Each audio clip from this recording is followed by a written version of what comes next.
And yes, hello everyone, and thank you for the organizer to give me the opportunity to present my research work on multi-block analysis. So just before going to present the different approach in a supervised and supervised way, let's have a look at multi-block analysis. I searched on Web of Science some years ago associated terms in food science with multi-block. In fact, you can find the different methods and PLS and multi-block PLS extensions, different application in food science, mainly in chemometrics with spectroscopy data, in omics with metabolomics and chemometrics, and extension of unsupervised method like PCA or supervised method like PLS. And these methods come from mainly works on psychometry from Netherlands and from chemometrics in Norway and in Scandinavian countries and in statistics. So I would like to share first some kind of data structure, multi-block data structures we may find in food science and especially in sensometrics, chemometrics, and for omics. In sensometrics, which gathers technical multivariate techniques for sensory data and consumer studies. Recent developments in sensory evaluation and consumer studies like free choice profiling, free sorting, projective mapping, checkers that apply, lead to consider higher order data structures than simple data matrix. For example, in free choice profiling, each subject is asked to rate according to its own sensory descriptors a set of products, and each subject will generate one data table, one block, where the rows consist in products and variables consist in its own descriptors. So when we look at this data, each subject is associated to one block, and you have the first kind of multi-block where the individuals, the observations are shared by the block, but when you've got different variables. Another kind of application is check all that apply evaluation, where we ask consumers to rate different products according to the same set of attributes, which lead to data structure, a three-way data structure, also called a tensor. And given this higher order data structures, the aim is to produce a consensus, so a consensus map of products, or to relate information from preference to sensory evaluation to ultimately identify drivers of preference. Now, if we consider chemometrics, in chemometrics, there are more and more applications on what we call data fusion framework. So data fusion is the way to depict systems observed with different types of instrumental techniques, spectroscopic, chromatographic, imaging-based one, at different time, in different conditions, or under varying experimental setups. So it leads to consider data. You have also here what we call tensor, where for batch process, we take account of a third dimension, which will be time. We've got data which are three-way because of their nature in chromatography, where we couple instrumental techniques like chromatography with mass spectroscopy. And we also have multi-block data, where we consider together several kind of instrumental techniques. And the aim is to analyze them simultaneously. And finally, in the multi-omic perspective, There is an increasing interest in the integration of multi-omic information in a meaningful way to provide a more comprehensive analysis of a biological point of interest. I give here an example of work I've done with some colleagues from the Hospital of Nantes on the association between breast milk lipidome and the growth trajectory of preterm babies. And in this case, you can see at the top of the slide, this three-way array, which consists in lipidomic signature or breast milk of mothers associated to these preterm babies, which have been divided in two groups, two status. Either they had a normal growth trajectory according to time, which correspond to the third month, or a low growth trajectory before they leave the hospital. In this three-way array, and in general, in this kind of metabolomic studies, when we consider longitudinal aspects, you've got missing values, you've got missing points because you don't have all the time samples. So generally, what we do is to unfold this three-way structure to a multi-block, which is also called a multi-set, which has been widely studied by researchers like Smild with SCA methods and so on. And in this case, you've got the same variables, which are the metabolites, the lipidome, from the lipidome, and each block corresponds to one time point, here 1 week, and you've got the babies. And the idea here is to analyze in a multivariate way, taking account of this multi-group structure, the data set, to discriminate as well as possible these two groups of preterm babies associated with the breast milk of the mother, to identify the metabolites which are the best associated with these two groups, to take into account some confounding variables by means of non-parametric tests on these metabolites, to ultimately select a small number of metabolites which are potentially associated with the growth of these preterm babies. So it's a general framework, and if we sum up of these different kind of multi-block structures, at the top you come from the simple data matrix, when you've got in the first rows the observations, individuals, and the second row the measurements, variables. We can see that in, especially in chemometrics, we often consider also this tensor, so this multi-ways array. Here, I will focus on those kind of multi-block structures, which are a set of blocks sharing one mode. For the first, it's variables, what we call multi-set, multi-group analysis. In the second case, the B case of figure 2, the different blocks share the same observation, but different kind of variables, different kind of measurements, like near, in spectroscopy with Raman, for example.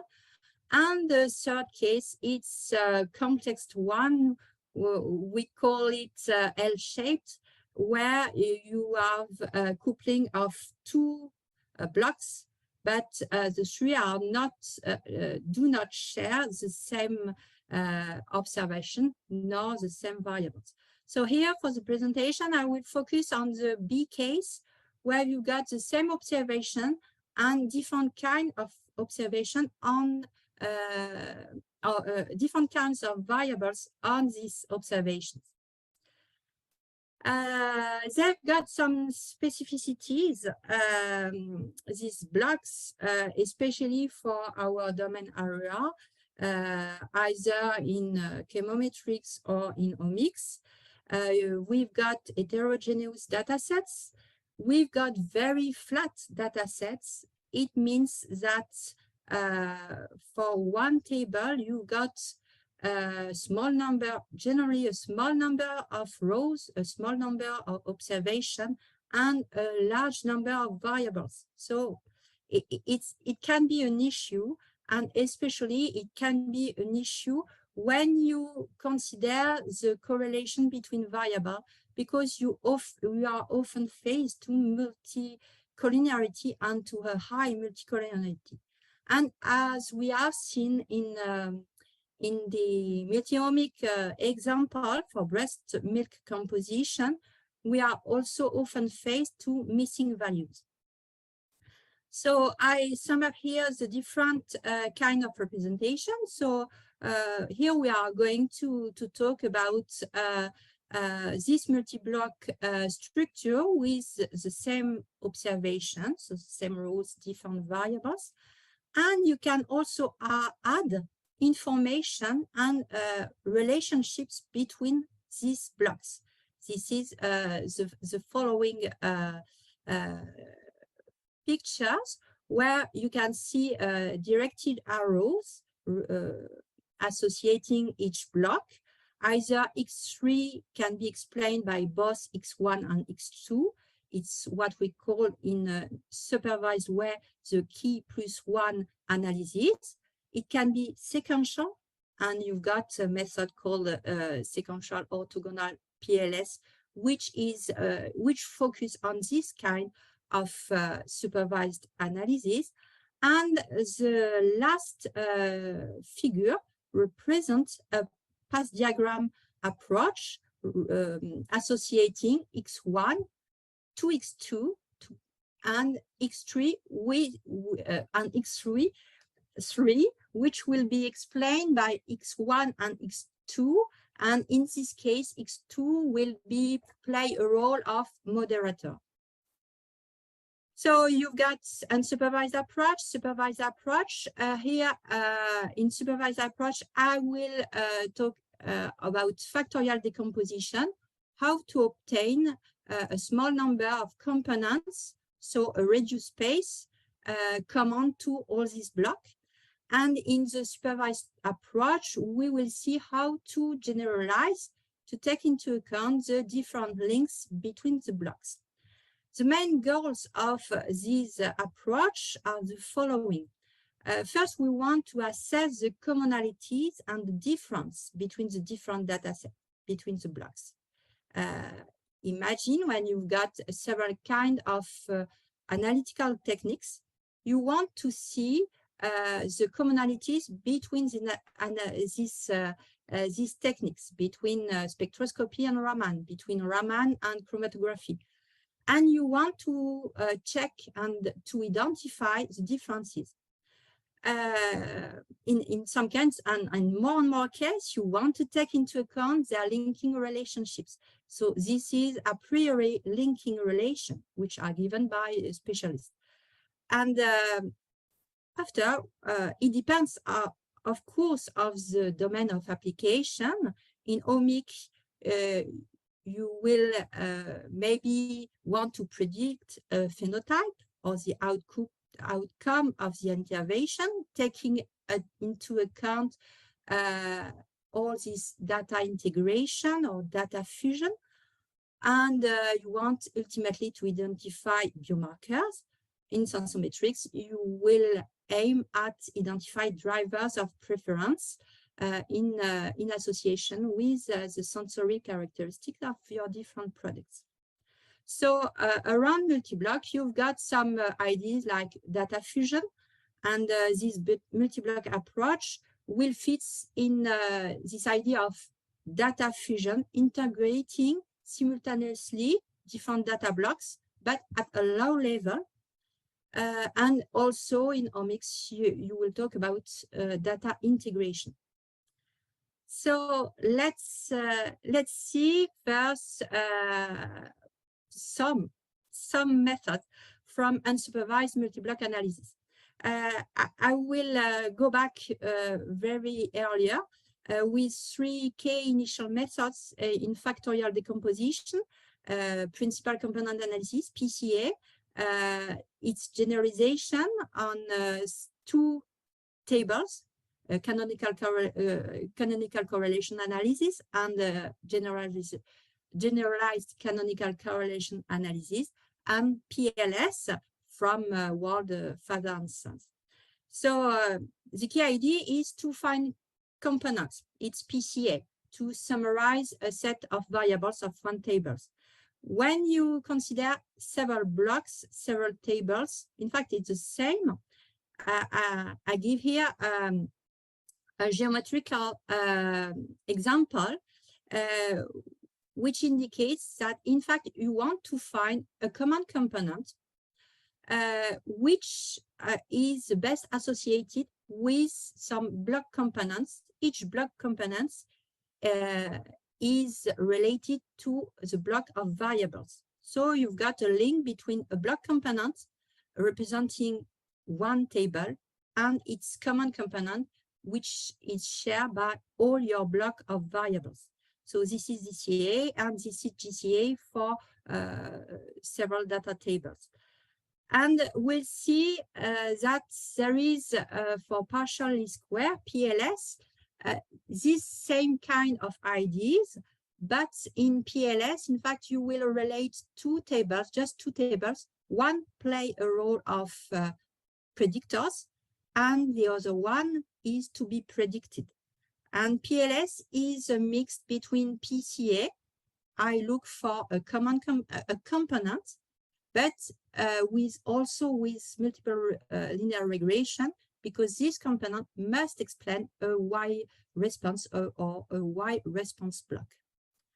So in terms of criterion and in terms of IDs, in fact, in PCA, you are going to find what I call T, a component, which summarize the best all the variables of your table in the sense of the square covariance with some constraints, and it's a linear combination of the variables of the table. So to do this, you can use Negan decomposition of the matrix of scalar products, or alternatively, the matrix of covariance. When you go to canonical correlation analysis, you will introduce a common component to all blocks and a block component associated to each block. And in fact, you want to find the common component which is the best related, is the best reflected on the subspace spanned by the variables of each block. Each block component is a linear combination of the variable of the block, and you see this figure with your block. Each block is summarized by its block component, and your block component will be summarized by this common component. And this is based on a criterion associated with square correlation between the block component and the common component. And while in partially square, in fact, you are going to focus on a Y response, or Y, is Y variable, and you look for this common component T. I put this Y because here you can see that you use a square covariance criterion. And the difference between the two are fundamentals when you deal with multicollinearity, because for GCA, generalized canonical correlation analysis, the use of square correlation leads to the determination of the inverse of the matrix of covariance in each block. And imagine when you've got high collinearity, this leads to very unstable solution, or no stable or no solution at all. So this method GCA, in fact, you've got the determination of a common component, which summarize the block component, and each block component will be in fact, the regression of T on the subspace of the variable associated with its block. And this is the problem. We, in our team, Mustafa Kanari developed in the 20s the method COMDIM with two different ideas. T, the common components, instead of being a sum proportional to a sum, a mean of the block components, will be the first standardized principal component. So you will give some weights to each block, what we call a salience, which shows the importance of each block in the determination of a common direction T. And each block component, T, is no more determined with projection, but with scalar products xk transpose xk. So this is to cope or to counteract multicollinearity. And this criterion is associated with the method INSCAL proposed by Carol in the case of three ways. So you've got the criterion with the alternately square, of course. So here's the two approach. And if now we look at the different other methods, of course, you've got different proposition, different criteria, but basically all these methods will deal with these two points. How can we summarize block components? A block component reflects a common component.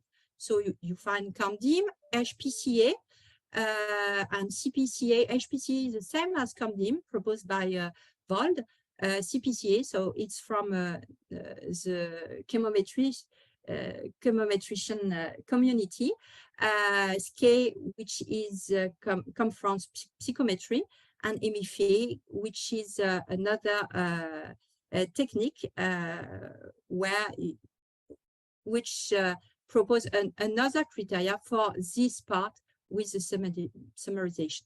And you've got here different package which are being proposed, and which where you can find these different one or two of these different methods, and especially RGCTA, which has been developed by a colleague from Central Supélec, Arthur Tenenos, which gather a lot of these methods and a lot of variants around these criteria, especially to deal with sparsity and with what we call regularization. So a brief illustration on some data inside within the project CMAP. It's a project to characterize the effect of maternal prebiotic supplementation on perinatal immune system maturation, microbiota, and breast milk composition for allergy prevention and high-risk children. So you've got several blocks on immunology data associated with blood samples of mothers related to different times of pregnancy. You can have a factorial map when you project the different samples. You have also the salience of the different blocks. So you can see that for the first dimension, you have mostly the TH immunology block, which contributes to this dimension associated with the T regulators. And you can also have the correlation plots associated to each block. Oh, if we look at supervised multi-block methods, in this case, we take into account some directed arrows relying the different blocks together. Very rapidly, I will show here the extension we've proposed based on COMDIM. So the same idea of common component associated to the blocks T. Here it's for the explanatory blocks, and we'll introduce a common component U, which will be associated with the blocks to be predicted. And we extended this criteria to this context. So you can see in the figure, it's exactly the same.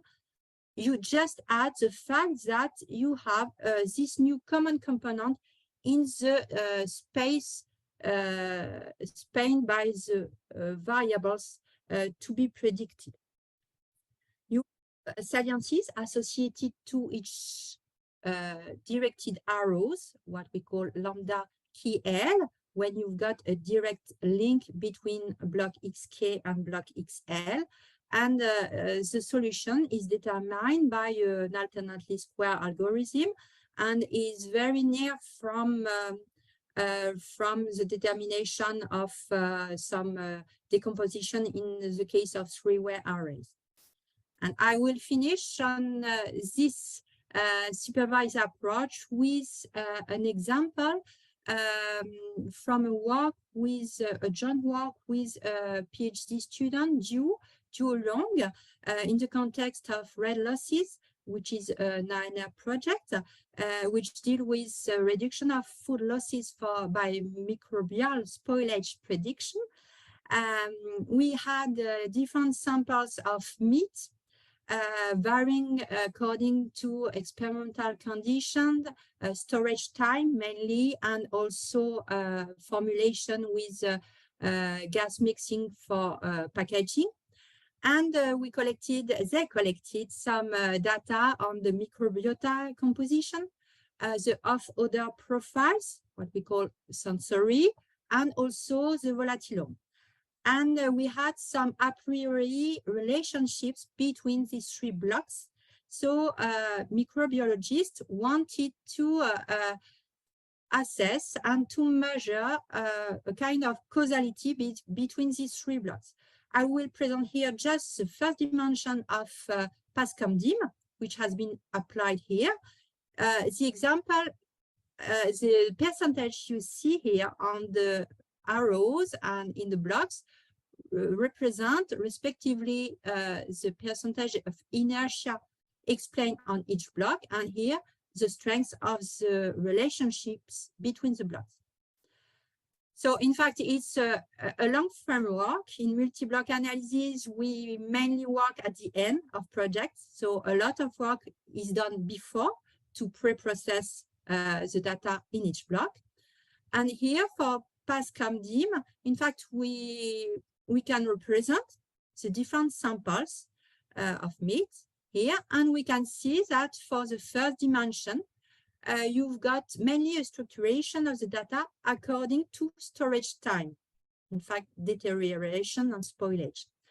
And this dynamics of alteration is characterized by the evolution of sensory profile and the production of volatile compounds. So that's why this link between volatilome and sensory is very strong. And we can see that microbiota has a lower inertia. It can be due, and it is due by the fact that there is a large number of species in microbiota that do not contribute at all to this dynamic of spoilage. We can go further on the different variables, and especially the association between sensory and volatilome to identify which variables of the volatilome are mostly responsible on sensory, the smell of spoiled meat and the production of ethyl acetate and ethanol contributes the most for this first dimension, and is also associated with some species of the microbiota you see here, like Lactococcus piscium and Gelidum subs and so on. So you've got a global view with this link to the relationship between microbiota, sensory, and volatilome. And as a conclusion, it's time, I think.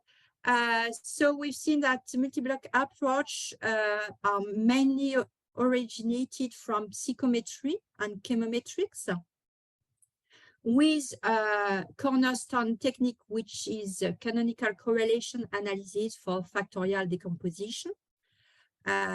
This means mainly linear association. So in challenge, some authors are working on introducing nonlinearity with kernel to relate the blocks together. There are common issues between supervised multi-block approach and path modeling approach. It was two areas completely separate some times ago, not really now. And multi-block approach, you can see it with the increasing interest for data fusion in chemometrics, data integration in omics, and in the study of complex systems towards holistic data-driven approach. And other, of course, challenges like how to take into account a priori knowledge, especially when you work on metagenomics, and the partial grouping between blocks. We've seen before this L-shaped data, but you've got other, which is network PCA. So this is the end. Some references, this work, and thank you for your attention.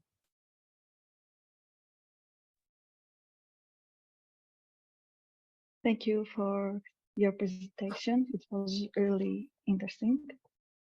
So feel free to ask Veronique your questions in the chat box. Until someone types a question, I have a question.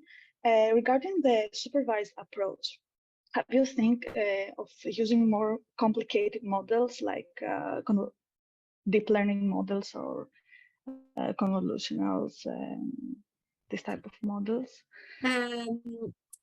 In our cases, no, since we've got very specific data sets. In fact, as I said, it's very flat data sets.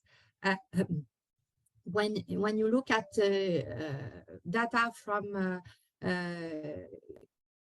chemometrics or in omics, often you've got a small number of samples, a small number of rows, and a large number of variables. So for me, deep learning is really adapted when you've got very large big data, and we do not have big data. We may have smart data, perhaps, but not big data. There are some work on applying random forests on this data, multi-block that random forest, but I've never seen some neural networks on such kind of data because of this specific structure. Okay. It would be interesting, but we need more data, more samples. Yeah. But when you ask biologists, it's often really a long work for them to collect the data. Okay. And maybe, or perhaps, there are also some work in multi-block and in multi-ware analysis with hyperspectral data. They do not use deep learning. Maybe they could do, I think. And currently they use MCR, multi-curve resolution, to decompose the problem. Thank you. We have another question from the audience. It's about, did you try using Lasso approaches? Ah, okay. It's interesting. In fact, I used it. I used Lasso in comparison to partial least square. It's really fine and it works well. We work also on sparsity, so it's not Lasso. It's a kind of introducing a soft modeling. A soft thresholding. So it's not exactly Lasso, but when I talk about RGCCA, Tenenos introduced a notion of sparsity, which could be seen as Lasso. In our case, and in some cases for biologists in particular, in fact, they are interesting. They want to find select biomarkers, but they are also interested in retrieving groups of biomarkers. So this notion of group variables, correlated variables, are of great interest for them. But yes, Lasso would be for one block, would be interesting. In several blocks, I don't know if there are some works, except this idea of soft thresholding. Okay, I have some questions more in the implementation aspect of these problems. You say that I think now there are not big data, but to me it seems that the computation for these processes is very heavily, right? No, not so much. No, it's okay. So you believe that it's a great point. In fact, even for PLS, because instead of other method based on linear algebra and on eigen decomposition or SVD, in fact, PLS works iteratively, successively to determine components, and it works with iterative partial least squares, which is quite rapid, quite easy, and yes, after you've got some conversions, different steps to obtain conversions, but it's not so heavy. Oh, okay. It becomes heavy in I modulate in supervised context. It becomes heavy when you consider validation steps with cross validation. Especially, we often use a double cross validation strategy, so it becomes heavier. And when you consider some parameters to tune, especially still the number of components you want to retrieve for prediction, and if you use sparsity, yes, here it becomes heavy. But it's not the same time complexity compared to neural networks, for example. Okay. Yeah, because I was thinking that in case it's not easy to have all the data gathered centralized, because, for example, for private security reasons. And okay, I thought that it was computational heavy. Can this problem be extended to distributed learning, distributed computing? Yeah, it's really interesting. In fact, when I talk about data fusion, the work I present here in multi-block analysis is what we call low-level data fusion, in the sense that it was as if you concatenate all the blocks, so you have all the data. You've got middle-level data fusion or high-level data fusion, and in this case, instead, you are going to make a model on each data set, each block, and after you are going to make a consensus of model. So you think about ensemble methods, okay? And maybe this can answer to your question. You can, in fact, work at the level of the models and not at the level of the data. Yeah.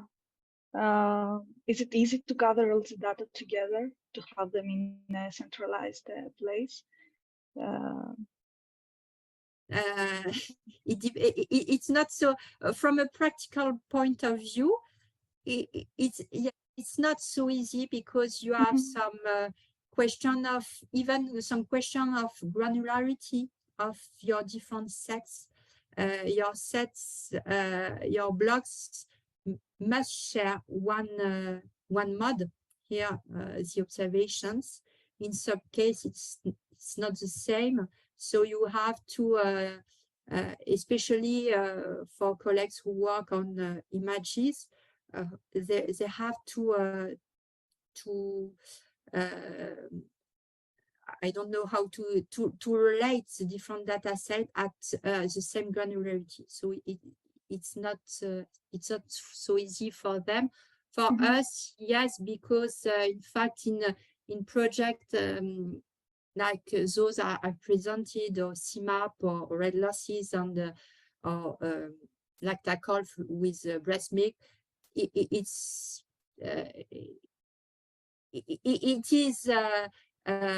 thought at the very beginning of the project. When the project is defined, biologists think about how to integrate at the end all these data sets more and more, and it's good. So in fact, in multi-block analysis, we are going to work with them at the beginning to see how this relationship can be stated, and at the very end to make the work. Okay. I have one last technical question, actually. I saw on the slides that you were using R, but to me, it seems that the representation of data is a bit complicated. So how do you usually represent them? How you maintain the data? Sorry, I do not hear the last. My question is that the representation of the data seems a little bit complicated. What software do you usually use for this? You rely more on R, or you use something more machine learning types like PyTorch or TensorFlow? I work on R. In Multiblock, most of methods have been developed in R for statistician, and in MATLAB for chemometrics. You've got a lot of methods which have been developed, especially when you look at works from Norway. It's in MATLAB. In the Netherlands, it's in MATLAB. So Python, I don't know, but I think they will be translated in Python. It's a good idea. I don't see any other questions, so thank you very much